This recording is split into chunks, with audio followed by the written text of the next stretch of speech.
السلام علیکم ورحمۃ اللہ وبرکاتہ۔ جلال آباد سے مفتی عبدالستار عرض کر رہا ہے کہ ہماری جماعت دیوبند کے سرکھیل اور پاکستان کے روح رواں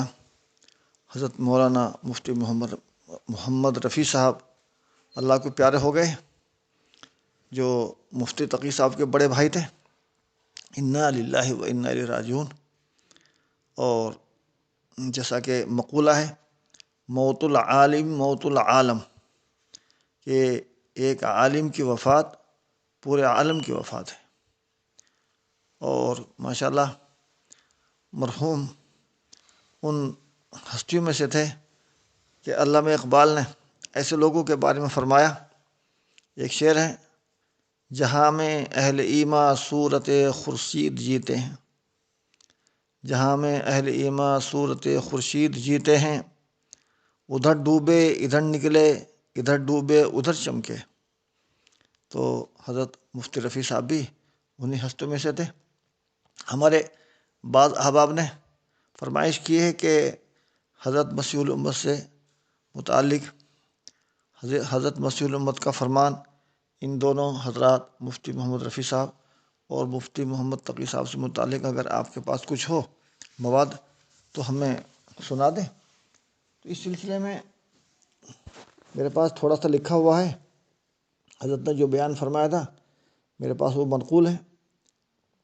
فرمایا کہ حضرت مولانا مفتی محمد رفیع صاحب اور حضرت مولانا مفتی محمد تقی صاحب مدظ اللہ ماشاءاللہ دونوں بھائی زبردست عالم، مفتی، بڑے بھائی اپنے مدرسے کے دارالعلوم کے محتمم اور مفتی، اور چھوٹے بھائی مفتی تقی صاحب اپنے مدرسے کے محدث اور مفتی ہونے کے ساتھ ساتھ پاکستان سپریم کورٹ کے اس شعبے کے جج ہیں جہاں ہائی کورٹ اور سپریم کورٹ کے ججوں کے فیصلوں پر اپیل اور ان کے فیصلوں کی جانچ ہوتی ہے۔ ماشاءاللہ مفتی تقی صاحب تو بہت سی کتابوں کے مصنف، اردو، عربی، انگلش کے ماہر اور فصیح و بلیغ مقرر، اور بہت سے ممالک سعودی عرب، مصر، شام، سوڈان، لندن، الجزائر، افریقہ، امریکہ وغیرہ کا دورہ کیے ہوئے ہیں۔ اور مفتی تقی صاحب اور دونوں بھائی وہاں کے بہت سے اداروں کے ممبر، اور دونوں بھائی اپنے والد مفتی محمد شفیع صاحب سے بیعت بھی ہیں اور ان کے خلیفہ بھی ہیں، اجازت یافتہ۔ اور اپنے والد صاحب کے انتقال کے بعد دونوں حضرات نے ڈاکٹر عبدالحی صاحب جو حضرت مولانا تھانوی صاحب رحمۃ اللہ خلیفہ تھے ان سے رجوع کیا اور وہاں سے اصلاح لی، اور وہاں سے بھی بیسے سرفراز ہوئے۔ نیز حضرت مسیح اللہ فرماتے ہیں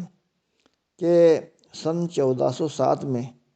جب میں سیانت المسلمین کے سالانہ جلسے میں لاہور گیا تو دونوں بھائی مفتی رفیع صاحب اور مفتی تقی صاحب لاہور مجلس میں آتے تھے،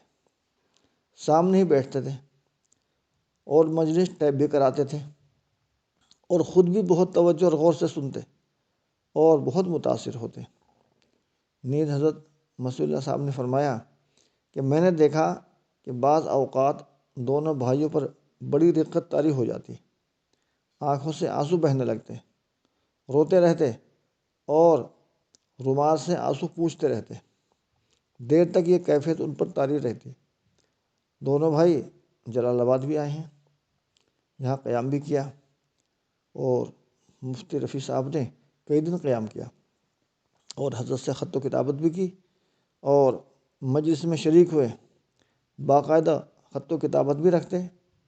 اور اپنے جزی معمولی حالات کی اطلاع دے کر اصلاح لیتے۔ فرمایا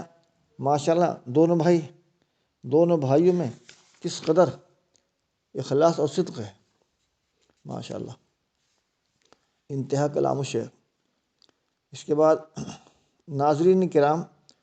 حضرت مولانا مفتی محمد تقی صاحب مدظ اللہ کے خطوط میں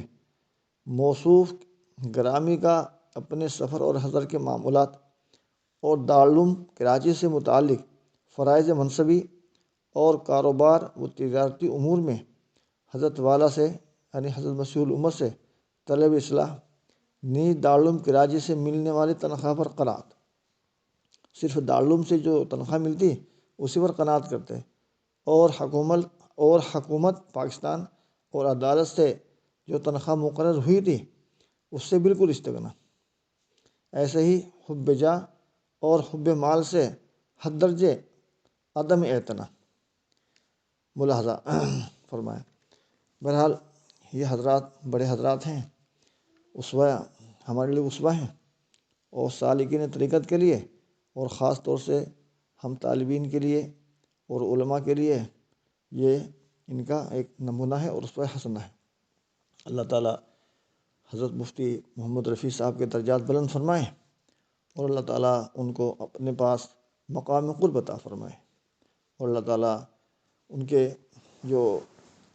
کام ہیں اللہ تعالیٰ ان کو جاری و ساری رکھے، اور اللہ تعالیٰ ان کو راضی کر دے،